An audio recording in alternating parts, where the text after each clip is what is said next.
ሰላም ጤና ይስጥልኝ ውድ የላንጋኖቱ ቤተሰቦች፣ ከላንጋኖቱ ወደ እናንተ የሚደርሰው ሳምንታዊ የስፖርት ትንታኔ ፕሮግራም ነው።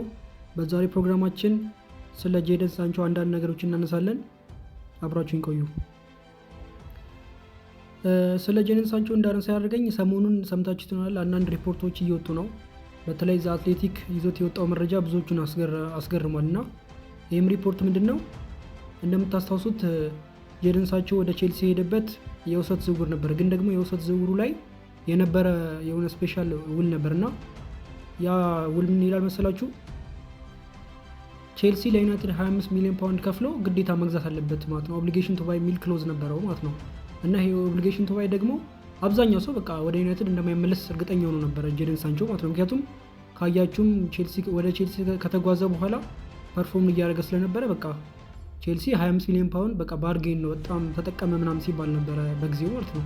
እና አሁን የወጣው ሪፖርት ዘ አትሌቲክ እንደዘገበው ቼልሲ ተጫዋቹን ወደ ራሱ ጋር ማቆየት አልፈለገም። ምክንያቱም ልጁ ፐርፎርም እያደረገ አይደለም። መጀመሪያ ሲጀምር ጥሩ ጀምሮ ነበር፣ ግን አሁን ላይ ግን ምንም ፐርፎርም እያደረገ ስላልሆነ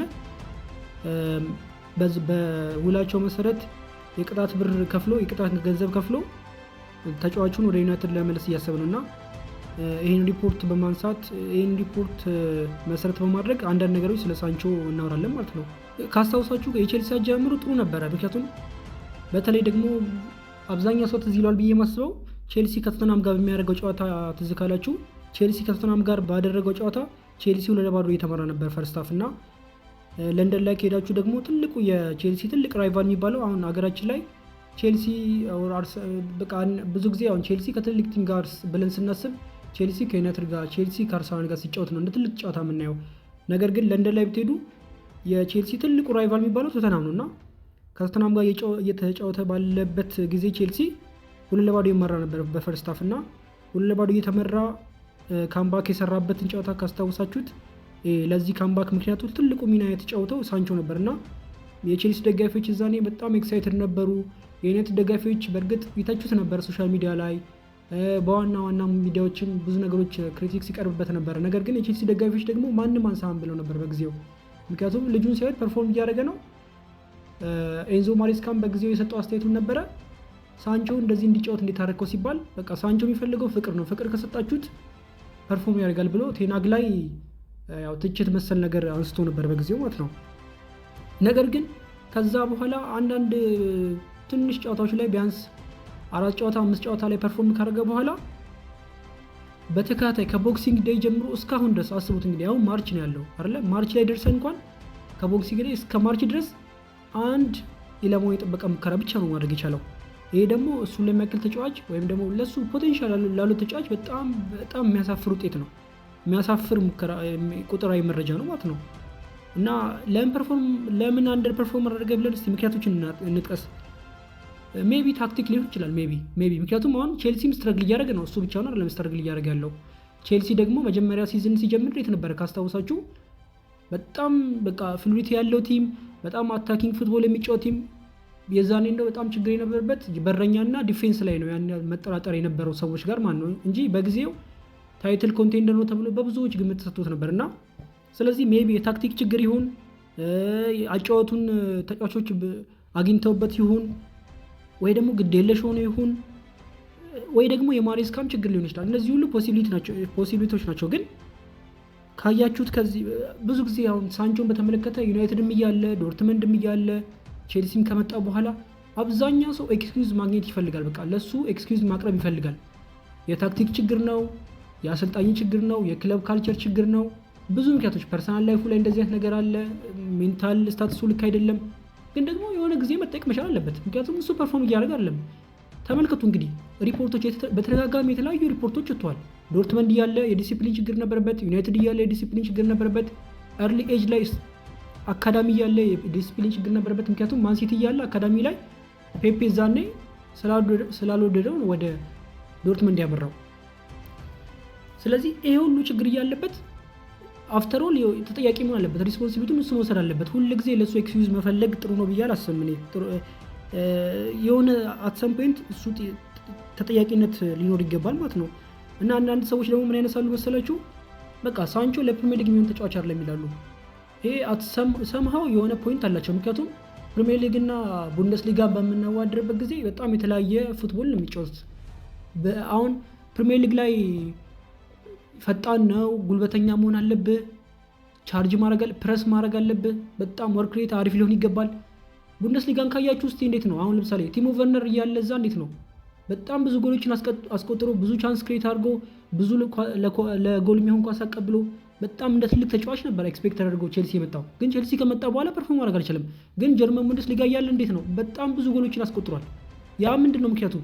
ጀርመን ቡንደስሊጋ ላይ አብዛኛው ቲም በሃይላይን ነው የሚጫወተው። ትንሽ ቲም የለም፣ ትልቅ ቲም የለም። አብዛኛው በጣም ደፋር እግር ኳስ ነው የሚጫወተው። ስለዚህ ስፔስ ታገኛለህ። ስፔስ ካገኘ ደግሞ ፈጣን ከሆንክ ጎል ማግባት ትችላለህ። ይሄን ስላችሁ ሳንቾ ፈጣን ነው እያልኳቸው አይደለም። ግን ደግሞ ለምሳሌ በዶርትመንድ ያለውን ስታት ብንመለከት 135 ጊዜ መጫወት ይችላል ዶርትመንድ 38 ጎል እና 45 አሲስት ነው ያለው እና ያን ያህል እንደዚህ በጣም ግላመረስ የሆነ ሪከርድ ኖሮት አይደለም። ግን ደግሞ ሞር ሳንቾን የምናገናኘው አሲስት ከማድረግ ጋር ቻንስ ከመፍጠር ጋር እንጂ ከጎል ጋር አይደለም። ያን ያህል በዶርትመንድም በጣም ውጤታማ ጊዜ የነበረው ስንል ብዙ ጎል አስቆጥሮ አይደለም ማለት ነው። ስለዚህ ለፕሪሚየር ሊግ የሚሆን ተጫዋች አይደለም የሚለው አርጊውመንት ትንሽ ውሃ ያነሳል። ምክንያቱም ፕሪሚየር ሊግ ላይ ይሄን ስፔስ አታገኝም አሁን። ምክንያቱም አብዛኛው ቲም በሎው ብሎክ ይጫወታል፣ ፊዚካል ነው፣ ፈጣን ነው። ለዚህ ዝግጁ ካልሆንክ ፐርፎርም ማድረግ አትችልም። እና ይሄን አርጊውመንት የሚያነሱ ሰዎች ሰምሃው ፖይንት አላቸው ማለት ነው። ለምሳሌ እንመልከት እስቲ ወደ ዩናይትድ ከመጣ በኋላ እንዴት ነበረ? የምር የዩናይትድ ችግር ነው? የተጫዋቹ ችግር ነው? የአሰልጣኝ ችግር ነው? የክለብ ካልቸር ችግር ነው? እስቲ የትኛው ችግር ነው የሚለውን ነገር እስቲ እንመልከት። ለምሳሌ ካስታወሳችሁ ዩናይትድ ከመጣ በኋላ በቃ በጣም ዩናይትድ ደጋፊዎች በጣም ሲደግፉት ነበር። ፐርፎርም ሳያደርግ ራሱ ማለት ነው። ፐርፎርም ሳያደርግ የዩናይትድ ደጋፊዎች በጣም ሰፖርት ያደርጉት ነበር። ለምሳሌ ቴናግ ነበር በጊዜው ነበር አሰልጣኝና ቴናግ ለምሳሌ ምንድን ያደረገው? ፐርፎርም እያደረገ ስላልነበረ በጊዜው ምን ያደረገው? በቃ ችግር የለውም ለ3 ወር ወደ ሆላንድ ልካለው፣ ፐርሰናል ትሬነር እንቀጥርልሃለሁ፣ እዛ ሄደህ ትሰለጥናለህ፣ ሜንታሊም ጠንካራ ነው ትመጣለህ፣ ፊዚካሊም ጠንካራ ነው ትመጣለህ፣ ራስን አሻሽለና ብሎ 3 ወር እንግዲህ አስቡት ደሞዝ እየተከፈለው ማለት ነው። ያን ያህል ትልቅ ደሞዝ ነው የሚከፈለው። ትልቅ ደሞዝ እያገኘ እረፍት ተሰጥቶት በስትክክል ወደ ራሱ እንዲመለስ ቴናግ ሲረዳው ነበረ። ካስታወሳችሁ ከዛ ከተመለሰ በኋላም ደጋፊው በጣም ሰፖርት አድርጎታል። ቴናግም በጣም ደስተኛ ነበረ። ተቀይሮ ነበር የገባው በዛ ጨዋታ ላይ ጥሩ ፐርፎርም አድርጎ ነበረ። በቃ ኤቭሪባዲ በቃ እሱ ተመልሷል ብሎ ነበረ ኤክስፔክት የዛን አክሰፕት ያደርገው ማለት ነው። ግን ደግሞ እንደዛ አልነበረም። ስለዚህ በምላሹ ምንድን የሰጠው ለቴናግ ምንድን ያሳየው እስቲ በጊዜው ቴናግን ሶሻል ሚዲያ ላይ ወጥቶ ነው ውሸታም ብሎ የተቸው ማለት ነው። ለምሳሌ አሁን ቴናግን ያን ያህል ሬት አላደርገውም። ቴናግ በዋንጫ ስናሰላው ስኬታማ ጊዜ ነበረው ልንል እንችላለን በማንቸስተር ዩናይትድ። ግን ደግሞ ኦቨርኦል ስናየው ፕሮጀክት ዋይዝ ስናየው ፕሮግሬሽኑን ስናየው በጣም የውድቀት ጊዜ ነበር ለማንቸስተር ዩናይትድ። ምክንያቱም ያስፈረማቸው ተጫዋቾች የሚጫወተው ፉትቦል ለዩናይትድ የሚመጥን አልነበረም። ያስፈረማቸው ተጫዋቾችም ለዩናይትድ የሚሆኑ አይደለም። አሁንም ቴናግ ይዞት የነበረውን ችግር ነው ዩናይትድ ይዞ እየተጓዘ ያለው ማለት ነው በአሁንም በአዲሱ አሰልጣኝ ስር ማለት ነው። ነገር ግን ቴናግን ባልደግፍ ራሱ የሳንቾን ችግር ግን እዚህ ጋር እንዳለ አያደርገኝም። ምክንያቱም ሳንቾ በቴናግ ሰፖርት ሲደረግ ነበረ፣ እድል ተሰጥቶታል፣ ፕሮቴክት ሲያደርገው ነበረ። እንደውም እንደ ፎሬን ተጫዋቾች እኮ ያን አይተችም እኮ በጊዜው በጣም ፕሮቴክት ይደረግ ነበረ። እንደዚህ ፕሮቴክት እየተደረግ እንደዚህ አሰልጣኙ ሰፖርት እያደረገ እንዴት ነው ፐርፎርም የምታደርገው? ፐርፎርም አታድርግሽ እንዴት ወጥተህ ሶሻል ሚዲያ ላይ ታወራለህ? ምክንያቱም ሶሻል ሚዲያ ላይ ወጥተህ መተች ከሆነ አንደኛ ዲስሪስፔክት እያደረክ ያለው የዩናይትድን ሃይራርኪ ነው። ለምሳሌ ዩናይትድ ሃይራርኪ መከበር አለበት። ምክንያቱም አርጊብሊ ዘ ቤስት ክለብ ኢን ዘ ወርልድ ማለት እንችላለን ማንቸስተር ዩናይትድ እና የዓለም ምርጡ ክለብ ውስጥ ሆነ አሰልጣኙን ማታከብር ከሆነ ሃይራርኪውን ማኔጅመንቱን ማታከብር ከሆነ ለደጋፊው ሪስፔክት የሌለ ከሆነ ምን ትጠብቃለህ ታዲያ? ብትተች ሶሻል ሚዲያ ላይ የማይሆን ነገር ቢጻፍብህ ምንም ነገር የማይገባ ማለት ነው። ምክንያቱም እሱ ፕሮፌሽናል ነው። አትሊስት ሶሻል ሚዲያ ላይ ብዙ ነገር ሊጻፍ ይችላል። አሰልጣኝም ብዙ ነገር ሊያደርግ ይችላል። ግን ደግሞ አንገትን ደፍተህ ሰርተህ ስኬታማ መሆን ሲኖርብህ ወጥተህ ሶሻል ሚዲያ ላይ እንደ ትንሽ በቃ በጣም ከሱ የማይጠበቅ ነገር የሰራው በጊዜው ማለት ነው። ወደ ቼልሲ እና ዩናይትድ ዲል ስንመለስ እንዳልኳቸው ኦብሊጌሽን ተባይ ነው፣ ግዴታ የመግዛት ግዴታ አለበት ቼልሲ ማለት ነው። ግን ደግሞ ቼልሲ ደግሞ አልፈለገም።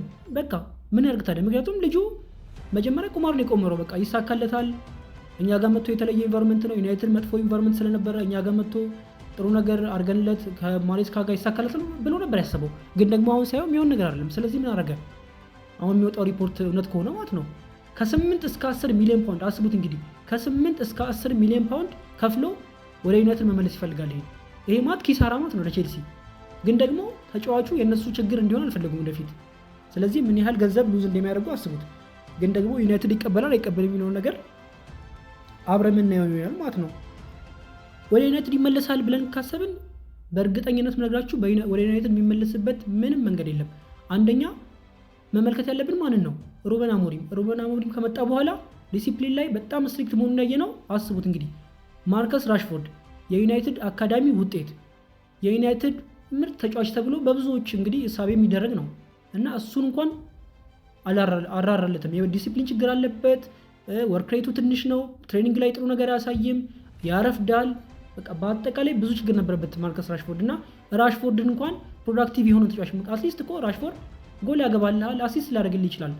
ግን ደግሞ ወርክ ሬት ላይ ዲሲፕሊን ችግር፣ እንደዚህ አይነት ነገሮች ስላሉ ሩበን አሞሪም ምንም በቃ ጥያቄ ውስጥ አላስገባም።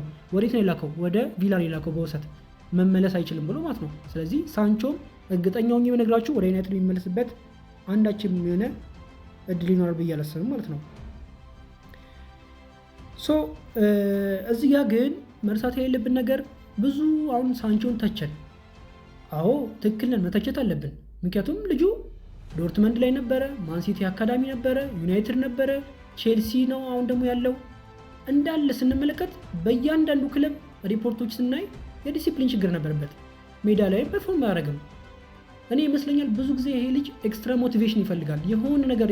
አሁን ካያችሁ ከዩናይትድ ወደ ቼልሲ በተጓዘበት ጊዜ በጣም የዩናይትድ ደጋፊ ትችት እያበዛበት ስለሆነ፣ በተለይ ደግሞ ሶሻል ሚዲያ ላይ በጣም ብዙ ትችት ስለነበረበት በቃ ዳተሮች እንዳሉት በቃ እነሱን ፕሩቭ ለማድረግ እየሄደ ያለን ይመስለው እና የዛን ሰሞን በቃ ለትንሽ ጨዋታ ለ5 ለ6 ጨዋታ ፐርፎርም እያደረገ ነበረ። ከዛ በኋላስ የለም። ኤክስትራ ሞቲቬሽን ይፈልጋል ማለት ነው። አንድ ተጫዋች ደግሞ ኤክስትራ ሞቲቬሽን ሊያስፈልገው አይገባም። ኤክስትራ ሞቲቬሽን ሳይሆን ኤቭሪባዲ ፕሮፌሽናል ተጫዋች ከሆነ ፐርፎርም ማድረግ አለበት ዊዛውት ሞቲቬሽን።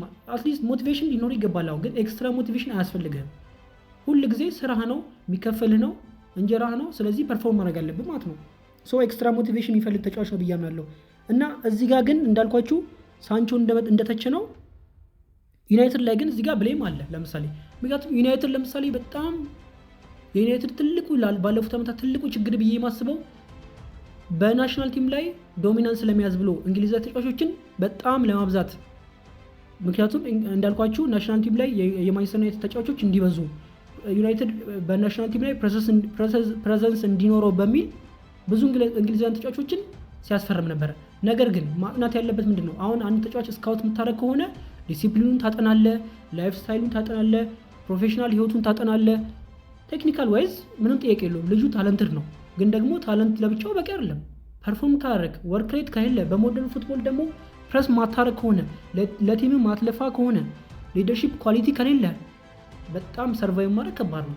ስለዚህ እዚህ ጋር ሳንቾን ብቻ አይደለም መውቀስ ያለብን፣ ራሱ ማንቸስተር ዩናይትድ ስካውቲንጉ ሚስቴክ ነበረበት ማለት ነው። ይህን ተጫዋች ዶርትመንድ ላይ የተለያየ ሪፖርት ነበር የዲሲፕሊን ችግር እንደነበረበት እና ይህን ችግር ተገንዝቦ ይህን ተጫዋች ማስፈረም አልነበረበትም። በመጀመሪያ ደረጃ ማስፈረሙ ራሱ ስህተት ነበር ብዬ ወስዳለሁ ማለት ነው። ሌላው ማርከስ ራሽፎርድ እና ሳንቾን ያዋድራቸው። ብዙ ሰዎች አሁን ማርከስ ራሽፎርድ እና ሳንቾን ያዋድራሉ። አዎ ሰምሃው የሚመሳሰሉበት ነገር አለ። ሁለቱም የዲሲፕሊን ችግር አለባቸው። ሁለቱም ትችት ነበረባቸው በጊዜው። ሁለቱም ለዩናይትድ ፐርፎርም እያደረጉ አልነበረም። ግን ልዩነታቸው ምንድን ነው? ሳንቾ ሲተች ከደጋፊ ጋር ሲጣላ ምን ያደርገው? ሶሻል ሚዲያ ላይ ወጥቶ ማይሆን ነገር ነው የሚጽፈው። ለምሳሌ ሳንቾ ወደ አስቶን ቪላ ከሄደ በኋላ ምን ብሎ የጻፈው? ወይም ደግሞ ሳንቾ ለአስቶን ቪላ ጥሩ መጫወት ከጀመረበት ጊዜ ጀምሮ ምን ብሎ ነው ኮሜንት ላይ የሚጽፈው? ፍሪደም ብሎ ይጽፋል። ምን ማለት ነው እንግዲህ? ዩናይትድ ደጋፊ እንደዛ ሰፖርት እያደረገው እንዴት ፍሪደም ብለህ ትጽፋለህ? ሳንቾ ወደዛ ሲሄድ ከእስር ቤት እንደወጣ ያክል፣ ራሽፎርድ ወደ አስቶን ቪላ ሲሄድ ከእስር ቤት እንደወጣ ያክል ነው በቃ ኮሜንት ሲያደርግ የነበረው ማለት ነው። ይሄ ደግሞ ደጋፊን ዲስሪስፔክት ማድረግ ነው። ስለዚህ በጣም ልዩነት አላቸው። ራሽፎርድ ከተመለከታችሁት ሄደ በቃ ላቪላ እየተጫወተ ነው፣ ምንም ነገር አወራም። አትሊስት መካበር አለብህ። ባትዋደድም እኮ በቃ ጥሩ ጊዜ ያሳልፈዋል በዩናይትድ። ስለዚህ አትሊስት ሚዲያ ላይ ወጥተህ አላስፈላጊ ነገር ማውራት የለብህም። እንደዛ ብዬ አምናለሁ። ፊውቸር ብንመለከት ደግሞ ሳንቾ እንግዲህ አሁን ምን ያህል ፊውቸሩ አሁን እንዳልኳችሁ የወጣው ሪፖርት አለ። ቼልሲ ወደ ዩናይትድ መመለስ ይፈልጋል። እንግዲህ ከቼልሲም ከወጣ ወዴት ይሄዳል? ወይም ደግሞ የምር ወደ ዩናይትድ ከተመለሰ ደግሞ ዩናይትድ ደግሞ ያቆያልም እያለ ቢመለስ እንኳን ከቼልሲ ቅጣቱን ተቀብሎ ወደ ዩናይትድ ቢመለስ እንኳን ከዩናይትድ ጋር ፊቸር አለው ብዬ አላስብም። ግን ደግሞ እስቲ እንመልከት እስቲ ፖሲቢሊቲዎችን። ለምሳሌ ኤሲ ሚላን፣ አሁን ኤሲ ሚላን ራፋኤል ሊያኦ አለው በግራ በኩልና ብዙ ግብ ደግሞ ያው ራፋኤል ሊያኦ እንደ ድሮ ባይሆንም በእርግጥ ብዙ የዝውውር እንትኖች ዜናዎች ይወጡበታል። ትልቅ ክለቦች ነው የፈልጉት። ቼልሲ እንኳን አት ሰም ፖይንት 100 እስከ 120 ሚሊዮን ፓውንድ አቅርቦለት ነበር ለራፋኤል ሊያኦ ማለት ነው። ስለዚህ ራፋኤል ሊያኦ የሚለቅበት ኬስ ካለ ሜቢ ሳንቾ ቦታ ሊያገኝ ይችላል ይመስለኛል ሳስበው። ግን ደግሞ እዚህ ጋር ማሰብ ያለብን ዌጅ አለ፣ ደሞዙ ከፍተኛ ነው። ስለዚህ ኤሲ ሚላን ደሞዙን ይከፍላል አይከፍል የሚለውን ነገር ማየት ነው ያለብን። ይከፍላል ብዬ አላስብም። ስለዚህ እንግዲህ እሱ ልጁ ደግሞ ደሞዙን ይቀንሳል አይቀንስም ሌላ ጉዳይ ነው። የሚቀንስ አይመስለኝም። ከዛ ደግሞ ታውቁታላችሁ ልጁ ኢጎ አለው እና ይሄ ኢጎ እንዴት ነው የሚደረገው፣ ኤሲ ሚላንስ እንዴት ነው ጋምብል ያደርግበታል የሚለውን እናያለን ማለት ነው። ስለዚህ አንዱ ፖሲቢሊቲ ኤሲ ሚላን ነው። ሌላው ሜቢ ኒውካስትልም ካየን ትንሽ ቻንስ አለው። ነገር ግን ደግሞ እዚህ ጋር ማየት ያለብን ምንድነው ኒውካስትል ላይ እስቲ ተመልከቱ። ኒውካስትል ማየት ቲም ነው፣ የእንግሊሽ ዶሚናንስ አለው። ሚድፊልዱ በጣም ኢነርጀቲክ ነው። እንደ ቶናሊ አይነት ደግሞ ስኪልፉል አለው። በጣም ይሮጣሉ፣ ፕሬስ ያደርጋሉ፣ የአየር ላይ ኳስ ላይ ጥሩ ናቸው። ወርክሬታቸው አሪፍ ነው። አይዛክን የሚያክል ተጫዋች ያዙ ናቸው። አንቶኒ ጎርደን በግራ በኩል አለ። ስለዚህ ሳንቾ ኤዲ ሃው የምር ይፈልገዋል ብለን ካሰብን ኖ አይመስለኝም። ኒውካስትልም አይመስለኝም። ሜቢ ደግሞ አሁን እንደምንመለከተው ከቅርብ ጊዜያት ወዲህ ሳይሆን አብዛኛው ጊዜ ወደ ሪያል ቤቲስ መሄዱ ብዙ ክለብ ላይ ያልተሳካላቸው ተጫዋቾች ሄደው ይሳካላቸዋል። ለምሳሌ ኢስኮ አበቃለት ተብሎ ወደ ሪያል ቤቲስ ከሄደ በኋላ በቃ ኬሪየሩ ነው ተመልሶ ያነሳውና ዩናይትድም እንደዚሁ ልኮ ነበር። ለምሳሌ አንቶኒ ወደ ሪያል ቤቲስ ከሄደ በኋላ ፐርፎርም እያደረገ ነው። ስለዚህ ሜቢ ወደ ሪያል ቤቲስ ይሄዳል ብለን ብናስብ ከደሞዙ በስተቀር ማለት ነው። ምክንያቱም ሪያል ቤቲስ 300 ሚሊዮን ፓውንድ ከፍሎ ሳንቾ የሚያጫውጥበት ቻንስ አይኖርም። በቃ ይሄን እርግጠኛ መሆን ይችላል። ግን ሪያል ቤቲስ ቢሄድ ሰምሃው ለኬሪየሩ ጥሩ ነው ብዬ አስባለሁ። በቃ ከዚህ በተረፈ ያው እንግዲህ ኤምኤልኤስ እና ሳውዲ ነው ማለት ነው ያለው ቻንስ። ግን እዚህ ጋር አንድ ግምቴን ላስቀምጥ። እሱ ግን በጣም ኢጎይስቲክ ስለሆነ በቃ ራሱን በጣም ከፍ አድርጎ የሚያስብ ኦፍኮርስ በጣም ታለንትድ ነው። ታለንት ዋይዝ ለምሳሌ ራሽፎርድ እና ሳንቾ ብናዋድራቸው በጣም ስኪልፉል የሆነው ታለንትድ የሆነው ቴክኒካል ነገር ብናይ ንጹህ በቃ ብቃት ያለው ማን ነው? ሳንቾ ነው። ነገር ግን ፕሮዳክቲቭ ማን ነው ካል ራሽፎርድ ነው። ምክንያቱም ጎል ያስቆጥርልሃል፣ አሲስት ያደርግልሃል፣ ቻንስ ክሬት ያደርግልሃል። ሳንቾ እኮ ስተመልከቱ ለቼልሲ ሲጫወት ምን አይነት አጫወት ስታይል ነው የሚከተለው? በቃ ፉልባክ ጋር ይሄዳል፣ ከተከላካይ ጋር ይጋፋል። ዋን ቱ ዋን ማሸነፍ ሲከብደው በቃ ለኩኩሪያ ይመልሳል ማለት ነው። በቃ ባክፓስ ነው፣ ቤዚካሊ ባክፓስ ነው። ለጓደኞቹ ቻንስ መፍጠር አይችልም፣ ጎል ማስቆጠር አይችልም፣ ትሪኮቹ ማሳየት አይችልም፣ ፈጣን አይደለም። እሱ እያሰበ ያለው ይመስለኛል በቃ ባርሴሎና መጫወት እንደሚችል ፒኤስጂ መሄድ እንደሚችል ነው። ነገር ግን እኔም እንደማውቀው እናንተም እንደምታውቁት በምንም ቻንስ ፒኤስጂ በምንም ቻንስ በባርሴሎና መሄድ አይችልም እያምናለው። እንግዲህ መጥፎ ነገር አልመኝለትም፣ ጥሩ ነገር ይቅጠመው። ነገር ግን ተጫዋቹ ራሱ አቲቲዩዱን ቢያስተካክል ጥሩ ቦታ ይደርሳል። አሁን ደግሞ ያንግ ነው ብለን መውሰድ አንችልም። ምክንያቱም ለብዙ ጊዜ ያንግ ታለንት እየተባለ ብዙ መጥቷል። ኖ ሞር ሂ ኢዝ ኖት ኤኒ ሞር ያንግ። አመሰግናለሁ።